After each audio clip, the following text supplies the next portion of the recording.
Hello my dear students, ಹೇಗಿದ್ರು ಮಕ್ಕಳೇ? Welcome to Pallavi tutorials. ಮಕ್ಕಳೇ, ಈ ಒಂದು ವಿಡಿಯೋದಲ್ಲಿ ಫಸ್ಟ್ PUC ಬಿಸ್ನೆಸ್ ಸ್ಟಡೀಸಿಗೆ ಸಂಬಂಧಪಟ್ಟಾಗೆ chapter 5 emerging modes of business ಏನಿದೆ, ಈ ಚಾಪ್ಟರಲ್ಲಿ ಕವರ್ ಆಗುವಂತಹ ಆಲ್ ಇಂಪಾರ್ಟೆಂಟ್ ಟಾಪಿಕ್ಸ್ ವಿತ್ ಆನ್ಸರ್ಸ್ನ ಹೇಳ್ತಾ ಇದ್ದೀನಿ. That is multiple choice questions, fill in the blanks, match the following, 1 mark questions, 2 mark questions, ಹಾಗೆ 4 ಮಾರ್ಕಿನ ಕ್ವಶನ್ಸು. ಈ ಚಾಪ್ಟರಲ್ಲಿ ಅಗೈನ್ 8 ಮಾರ್ಕ್ಸಿನ ಕ್ವಶನ್ಸು ಯಾವುದೇ ಕೇಳೋದಿಲ್ಲ. ಹಾಗಾಗಿ 4 ಮಾರ್ಕ್ಸ್ ಸೆಕ್ಷನ್ ಸಿ ವರೆಗೂ ನೋಡ್ಕೊಂಡ್ರಾಯ್ತು. ಇದು 2026-27 ಆನ್ಯುವಲ್ ಎಕ್ಸಾಮಿಗೋಸ್ಕರ ಬೋರ್ಡ್ ಅವರೇ ರಿಲೀಸ್ ಮಾಡಿರುವಂತಹ ಕ್ವಶನ್ ಬ್ಯಾಂಕ್ ಆಗಿರುತ್ತೆ. ಸೊ ಈ ಕ್ವಶನ್ ಬ್ಯಾಂಕ್ ಅಲ್ಲಿ ಇರುವಂತಹ ಎಲ್ಲಾ ಕ್ವಶನ್ಸ್ಗಳನ್ನ ನಾನು ಕವರ್ ಮಾಡ್ಕೊಂಡು ಬರ್ತಾ ಇದ್ದೀನಿ. ಆಲ್ರೆಡಿ ಚಾಪ್ಟರ್ ಏನು ಅಪ್ಲೋಡ್ ಮಾಡಿದ್ದೀನಲ್ಲ, ಆ ವಿಡಿಯೋನ ನೀವು ವಾಚ್ ಮಾಡಿದ್ರೆ ನಿಮ್ಮ ಎಕ್ಸಾಮ್ ಪಾಯಿಂಟ್ ಆಫ್ ವ್ಯೂ ಇಂದ ತುಂಬಾನೇ ನಿಮಗೆ ಹೆಲ್ಪ್ಫುಲ್ ಆಗಿರುತ್ತೆ.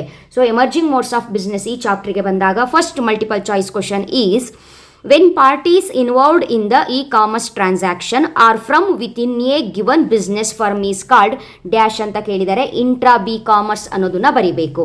The method of payment made immediately on the physical delivery of goods is called cash on delivery ಆಗಿರುತ್ತೆ. Next, third question: both sellers and buyers are business firms under dash type of e-commerce transaction ಅಂತ ಇದೆ. Business sellers and buyers or business firms ಅಂತ ಕೊಟ್ಟಿದ್ದಾರೆ. ಎರಡು business ಆಗಿರೋದ್ರಿಂದ B2B commerce ಅಂತ ಬರಿಬೇಕು. B2B ಅಂತ ಹೇಳಿದ್ರೆ business to business. Out of e commerce and e business firms which is a broader term ಅಂತ ಹೇಳ್ಕೊಂಡು ಕೇಳಿದ್ದಾರೆ. ಇ ಬಿಸ್ನೆಸ್ ಅನ್ನೋದನ್ನ ಬರೀರಿ. Debit and credit cards are also known as plastic money ಅನ್ನೋದನ್ನ ಬರೀರಿ. Length of the business cycle is generally dash in the case of e business ಅಂತ ಹೇಳಿದ್ರೆ shorter ಅನ್ನೋದನ್ನ ಬರಿಬೇಕು. Next, fill in the blanks. ಈ ಒಂದು ಚಾಪ್ಟರ್ ಅಲ್ಲಿ ಕೇಳಿರುವಂತದ್ದು ಟೋಟಲ್ ಆಗಿ 4 fill in the blanks questions ಇದೆ. ಬ್ರಾಕೆಟ್ ಅಲ್ಲೇ ಆನ್ಸರ್ಸ್ ನ ಕೊಟ್ಟಿರ್ತಾರೆ. ರೈಟ್ ಆನ್ಸರ್ ನ ಸೆಲೆಕ್ಟ್ ಮಾಡಿ ಬರಿಬೇಕು. ಎಕ್ಸಾಮಿಗೆ ಈ ಚಾಪ್ಟರ್ ಇಂದ ಫಿಲ್ ಇನ್ ದ ಬ್ಲಾಂಕ್ಸ್ ಅಲ್ಲಿ 4ರಲ್ಲಿ 1 ಬರುತ್ತೆ. ಆ ರೀತಿ ಟಾಪಿಕ್ ನ ರೈಸ್ ಮಾಡೋದು ಕರೆಕ್ಟ್ ಆಗಿ ನೋಡ್ಕೊಳ್ಬೇಕು. Dash transactions have business firms at one end and their customers on other end ಅಂತ ಇದೆ. B2C. India is the preferred destination for BPO because of dash ಅಂತ ಇದೆ. ಚೀಪ್ ಮ್ಯಾನ್ ಪವರ್ ಅನ್ನೋದನ್ನ ಬರೀರಿ. Dash forms of business can take us towards a paperless society ಅಂತ ಇದೆ. ಈ business ಅನ್ನೋದನ್ನ ಬರೀರಿ. Mail sent by the purchase department to the production department is an example of ಅಂತ ಹೇಳಿದ್ರೆ ಇಂಟ್ರಾ ಬಿ ಅನ್ನೋದನ್ನ ಬರೀಬೇಕು. ನೆಕ್ಸ್ಟ್, ಮ್ಯಾಥ್ ದ ಫಾಲೋಯಿಂಗ್ ಅಲ್ಲಿ ಕವರ್ ಆಗುವಂತಹ ಟಾಪಿಕ್ಸ್ ಇದಿಷ್ಟಾಗಿರುತ್ತೆ. ಡಿಜಿಟೈಸೇಷನ್ ಅಂತ ಹೇಳಿದ್ರೆ series of once and zeros. Internet ಅಂತ ಹೇಳಿದ್ರೆ ನಿಮಗೆ ಆನ್ಸರು ಮೋಸ್ಟ್ ಫೆಮಿಲಿಯರ್ ನೆಟ್ವರ್ಕ್ ಅನ್ನೋದನ್ನ ಬರಿಬೇಕು. ಅದೇ ರೀತಿಯಾಗಿ ನೆಕ್ಸ್ಟು ಪ್ರೀ ಪರ್ಚೇಸ್ ಸ್ಟೇಜ್ ಅಂತ ಇದೆ. ಸೀಕಿಂಗ್ ಇನ್ಫಾರ್ಮೇಷನ್ ಅನ್ನೋದನ್ನ ಬರೀರಿ. ಕ್ರೆಡಿಟ್ ಕಾರ್ಡ್ ಅಂತ ಇದೆ. ಪ್ಲಾಸ್ಟಿಕ್ ಮನಿ ಅನ್ನೋದನ್ನ ಬರೀರಿ.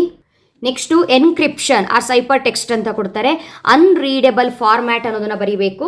ಲಾಸ್ಟ್ ಒನ್ ಇಲ್ಲಿ ಕುಕ್ಕೀಸ್ ಅಂತ ಏನಿದೆ, ಸೊ ಇದಕ್ಕೆ ಆನ್ಸರು ಕಾಲರ್ ID ಅನ್ನೋದು ಆಗುತ್ತೆ. ಸೊ ಇದಿಷ್ಟು ಕೂಡ ಮ್ಯಾಥ್ ದ ಫಾಲೋಯಿಂಗ್ ಅಲ್ಲಿ ಕವರ್ ಆಗುವಂತಹ ಟಾಪಿಕ್ಗಳಾಗಿರುತ್ತೆ. ಆಯ್ತಾ? ನೆಕ್ಸ್ಟು 1 ಮಾರ್ಕಿನ ಕ್ವಶನ್ಸಿಗೆ ಬಂದರೆ ಟೋಟಲ್ ಆಗಿ 9 ಕ್ವಶನ್ಸ್ ಇದೆ. ವೆರಿ ಈಸಿ ಕ್ವಶನ್ಸ್ ಅಂತ ಹೇಳ್ಬೋದು. ಯಾಕಂದರೆ ಆಲ್ಮೋಸ್ಟ್ ಎಕ್ಸ್ಪ್ಯಾಂಡ್ ಕಾನ್ಸೆಪ್ಟ್ಗಳೇ ಇಲ್ಲಿ ಕವರ್ ಆಗಿದೆ ನೋಡಿ. State any one strongest trend shaping in the present business ಅಂತ ಹೇಳಿದ್ರೆ that is e business.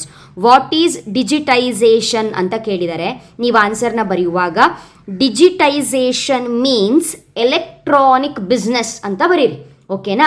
Next one, what is commerce ಅಂತ ಕೇಳಿದರೆ, ಸೊ ಡಿಜಿಟೈಸೇಷನ್ ಮೀನಿಂಗ್ ಸ್ವಲ್ಪ ಲಾಂಗ್ ಕಲ್ತ್ಕೊಂಡ್ರು ಏನೂ ಪ್ರಾಬ್ಲಮ್ ಇಲ್ಲ. ವಾಟ್ ಈಸ್ ಕಾಮರ್ಸ್ ಅಂತ ಕೇಳಿದರೆ ವಾಟ್ ಈಸ್ ಇ ಕಾಮರ್ಸ್ ಕೇಳಿರೋದು. E commerce covers a firm's interactions with its customers and the suppliers over the internet ಅಂತ ಬರೀಬಹುದು. ಆರ್ ಇನ್ನು ಶಾರ್ಟ್ ಆಗಿ ಬರೆಯೋದಾದರೆ e commerce is buying and selling over the internet ಅಂತ ಕೂಡ ಬರೀಬಹುದು. Okay? Next 1 mark question is expand B2C business to customer, B2B business to business. Give an example for C2C. C2C ಅಂತ ಹೇಳಿದ್ರೆ consumer to consumer ಆಗುತ್ತೆ. C2C expand ಮಾಡಿದ್ರೆ. So ಇಲ್ಲಿ question give an example for C2C ಕೇಳಿದರೆ eBay ಬರೀಬಹುದು. Next, state any one application of e business ಅಂತ ಹೇಳಿದರೆ e trading ಬರಿಬಹುದು ಆರ್ ಇ ಡೆಲಿವರಿ ಬರಿಬಹುದು. ಎಕ್ಸ್ಪ್ಯಾಂಡ್ SSL ಇದೆ. ಸೆಕ್ಯೂರ್ ಸಾಕೆಟ್ಸ್ ಲೇಯರ್ ಅಂತ ಬರೀರಿ. ಎಕ್ಸ್ಪ್ಯಾಂಡ್ ವೈರಸ್ ಇದೆ. Vital information resources under siege ಅನ್ನೋದನ್ನ ಬರೀಬೇಕು. ನೆಕ್ಸ್ಟ್ ಪಾರ್ಟ್ ಬಿ ಅಲ್ಲಿ ಟೋಟಲ್ ಆಗಿ 6 ಕ್ವಶನ್ಸ್ ಇದೆ. First one, what is e business ಅಂತ ಕೇಳಿದರೆ e business is the conduct of industry trade and commerce using the computer networks marks ಅನ್ನೋದನ್ನ ಬರಿಬೇಕು. Next one ಕೇಳಿರುವಂಥ question, state any two difference between e business and e commerce ಅಂತ ಕೇಳಿದ್ದಾರೆ. So e business e ಕಾಮರ್ಸಿನ difference ಎರಡು ಕಲ್ತ್ಕೊಂಡ್ರೆ ಸಾಕು 2 ಮಾರ್ಕ್ಸಿಗೆ. Here e business it includes e ಕಾಮರ್ಸಿಗೆ it is just a part of e business. First ಚಾಪ್ಟ್ರಲ್ಲಿ ನೀವು ಬಿಸ್ನೆಸ್ಸು ಆಮೇಲೆ ಕಾಮರ್ಸು ಇವೆಲ್ಲ ನೋಡ್ಕೊಂಡಿರ್ತೀರಲ್ವಾ. Here e business comprises various business transactions and functions conducted electronically. E commerce covers A firm interactions with its customers and suppliers over the internet ಅಂತ ಬರೀರಿ. Next 2 ಮಾರ್ಕ್ಸಿನ questions continuous ಆಗಿ ಹೇಳ್ತೀನಿ ನೋಡಿ. ಪೇಪಾಲ್ ಕೇಳಿದ್ದಾರೆ, cookies meaning ಕೇಳಿದ್ದಾರೆ, cryptography ಕೇಳಿದ್ದಾರೆ.